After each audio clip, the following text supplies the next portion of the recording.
Hello दोस्तों, एक बार फिर से स्वागत है आपका हमारे यूट्यूब चैनल फोटोग्राफी लवर्स में।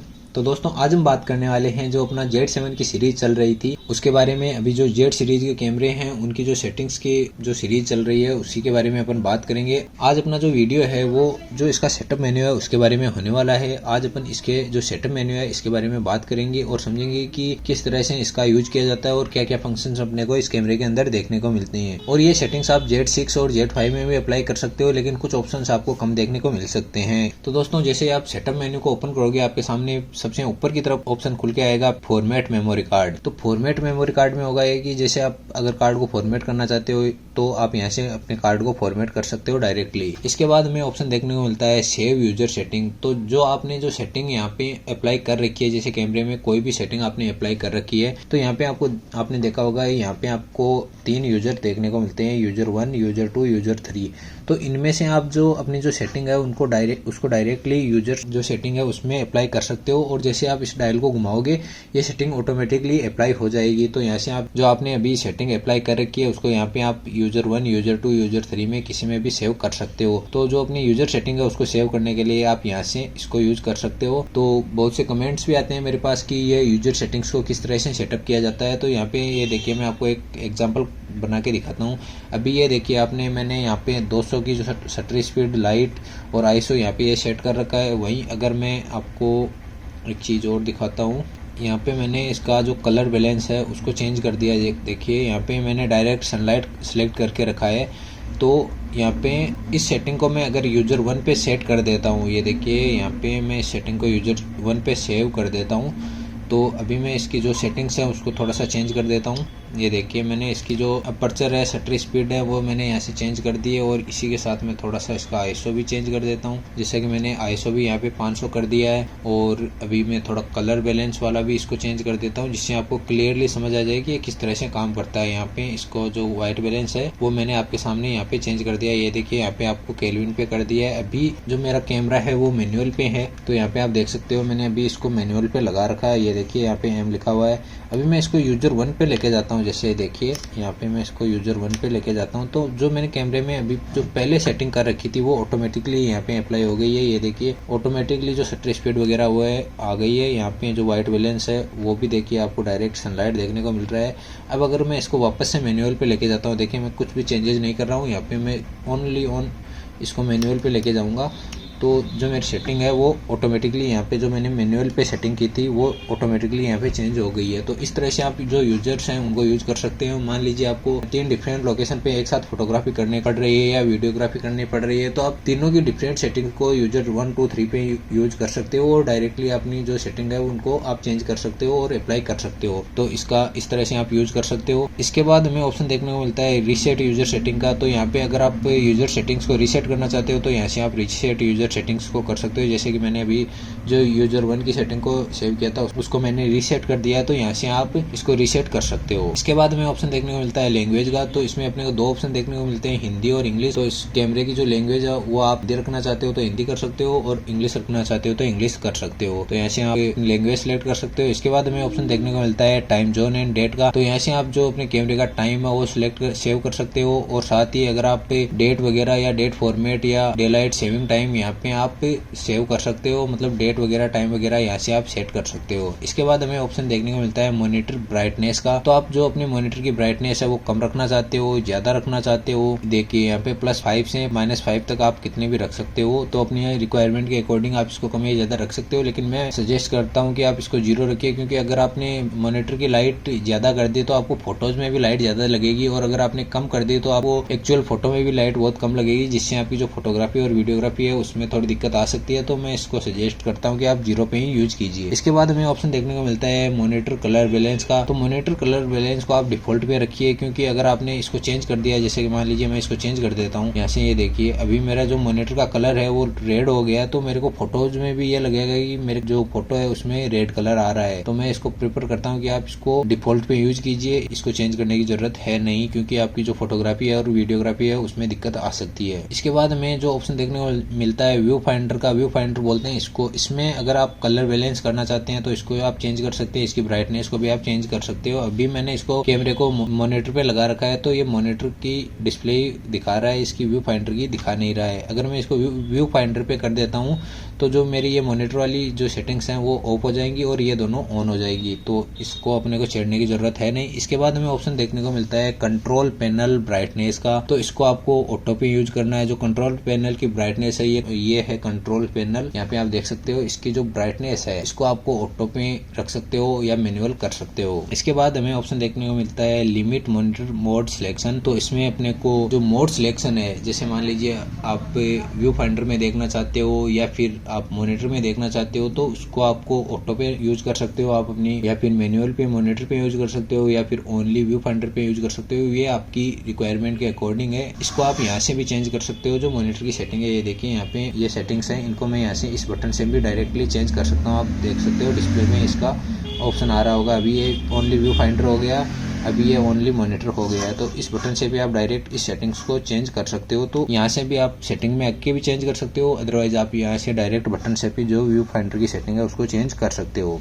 तो इसके बाद हमें ऑप्शन देखने को मिलता है इन्फॉर्मेशन डिस्प्ले का, तो इसमें आपको दो ऑप्शन देखने को मिलेंगे, डार्क ऑन लाइट और लाइट ऑन डार्क। इसके बाद हमें ऑप्शन देखने को मिलता है AF फाइन ट्यून का, जैसा कि ये ऑटो फोकस की जो फाइन ट्यून है वो है जो अपने ऑटो फोकस के बारे में पिछले वीडियो में बात की थी, तो वहाँ पे मैंने इस चीज के बारे में आपको बता दिया था। तो यहाँ से आपको इसको ओपी रखना है, वहाँ से आप इसको कस्टमाइज कर सकते हो थोड़ा बहुत करना चाहो तो। इसके बाद हमें ऑप्शन देखने को मिलता है नॉन सीपीयू लेंस डेटा का, तो यहाँ से आप जो मतलब डायरेक्ट जो सीपीयू के थ्रू आपकी जो कैमरे की सेटिंग है वो यहाँ से कर सकते हो। यहाँ पे जो लेंस का नंबर आप सेट कर सकते हो, यहाँ पे इसकी जो फोकस लेंथ है वो सेव कर सकते हो, और यहाँ से जो इसकी जो अपर्चर है आप जितनी मिनिमम रखना चाहते हो वो यहाँ से आप सेव कर सकते हो। तो इस तरह से आप इसको नॉन सीपीयू डेटा से लेंस के जो डेटा है उनको आप सेव कर सकते हो। अगर आप डिफरेंट टाइप की लेंसेज यूज करते हो तो उनको आप नंबर के थ्रू यहाँ से सेव कर सकते हो, मतलब 1 नंबर 2 नंबर यहाँ पे आप लेंस लगा सकते हो और उनके जो भी डेटा है वो यहाँ से आप सेव करके रख सकते हो। इसके बाद हमें जो फोकस पॉइंट्स है उनको भी आप यहाँ से सेव कर सकते हो, तो इसकी मेरे को रिक्वायरमेंट लगी नहीं कि आप इसको सेव करके रखो। इसके बाद हमें ऑप्शन देखने को मिलता है जो क्लीन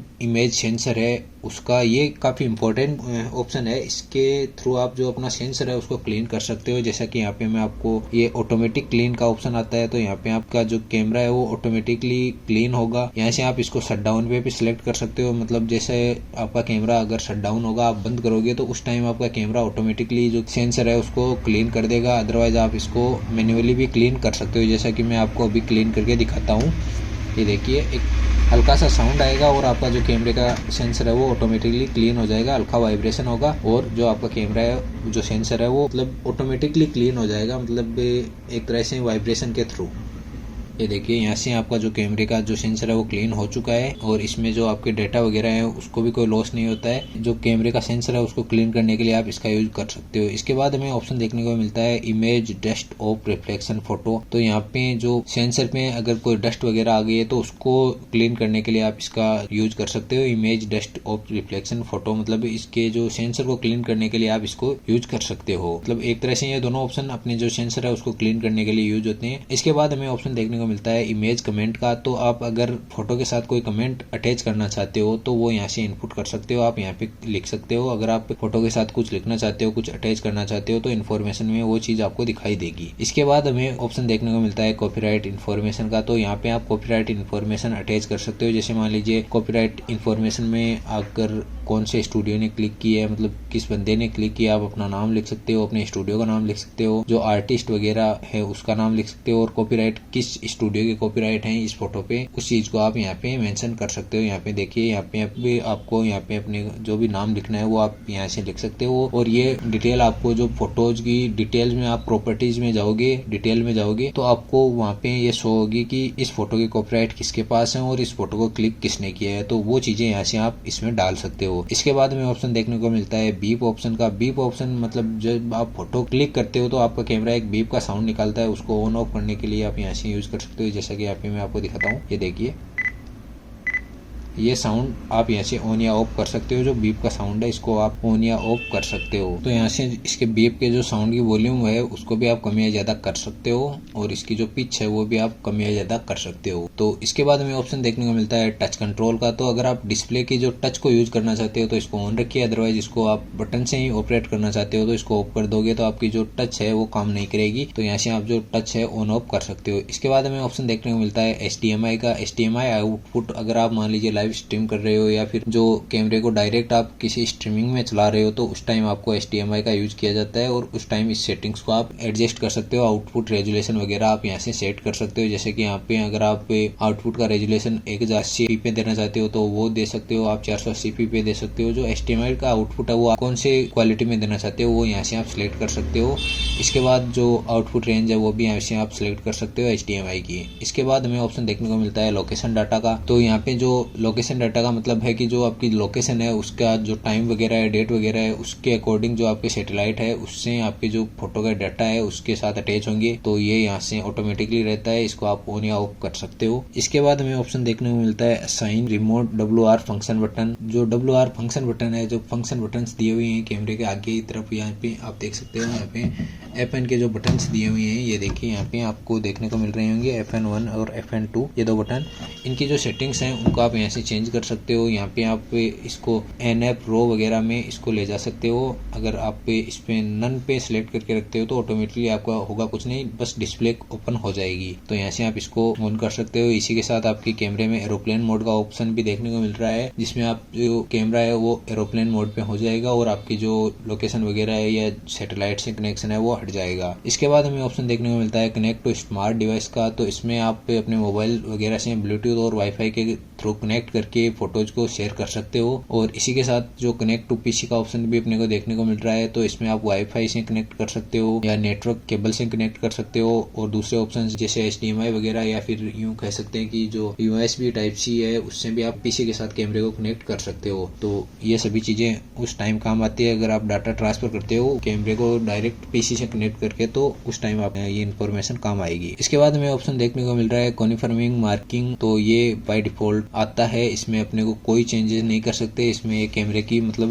जो कॉपीराइट इन्फॉर्मेशन है वो सभी फोटोज के साथ अटैच होती है। जैसे कैमरे का मॉडल हो गया, कैमरे की डिटेल्स हो गई, मतलब लेंस वगैरह, ये सभी ऑटोमेटिकली अटैच होगी। इसी के साथ हमें नेक्स्ट ऑप्शन देखने को मिल रहा है बैटरी इन्फॉर्मेशन का। बैटरी इन्फॉर्मेशन में अपने जो कैमरे की बैटरी है वो कितनी % चार्ज है और इस बैटरी से अपन ने कितने फोटोज क्लिक की हैं वो सभी यहाँ से अपन देख सकते हैं। मतलब सिंगल चार्ज में अपन ने फोटो कितनी क्लिक की है वो सभी यहाँ पे दिखाई देंगी। और जो बैटरी की एज है वो भी आप यहाँ से देख सकते हो। यहाँ पे 0 से 4 ईयर की जो बैटरी एज है वो यहाँ पे दिखाई दे रही है। तो अभी जो बैटरी है वो अपनी न्यू है और यहाँ पे आएगी तो जो बैटरी की एज है वो डाउन हो जाएगी, मतलब 0 हो जाएगी। तो इस तरह से आप इसको यूज कर सकते हो। अभी मेरी बैटरी है वो 34% चार्ज है और मैंने 11 शॉट्स यहाँ से क्लिक किए हैं। इसके बाद हमें ऑप्शन देखने को मिल रहा है स्लॉट इम्प्टी रिलीज लॉक का। तो यहाँ से आप इसको ऑन ऑफ कर सकते हो। जो स्लॉट है, जो कैमरा कार्ड है उसको निकालने के लिए इसको यूज किया जाता है। और यहाँ पे जो आगे अगर कोई कार्ड में कोई सेटिंग यहाँ पे सेव कर रखी है तो उसको आप यहाँ से लोड कर सकते हो या फिर अपनी जो इस कैमरे की जो सेटिंग है उसको सेव कर सकते हो और किसी दूसरे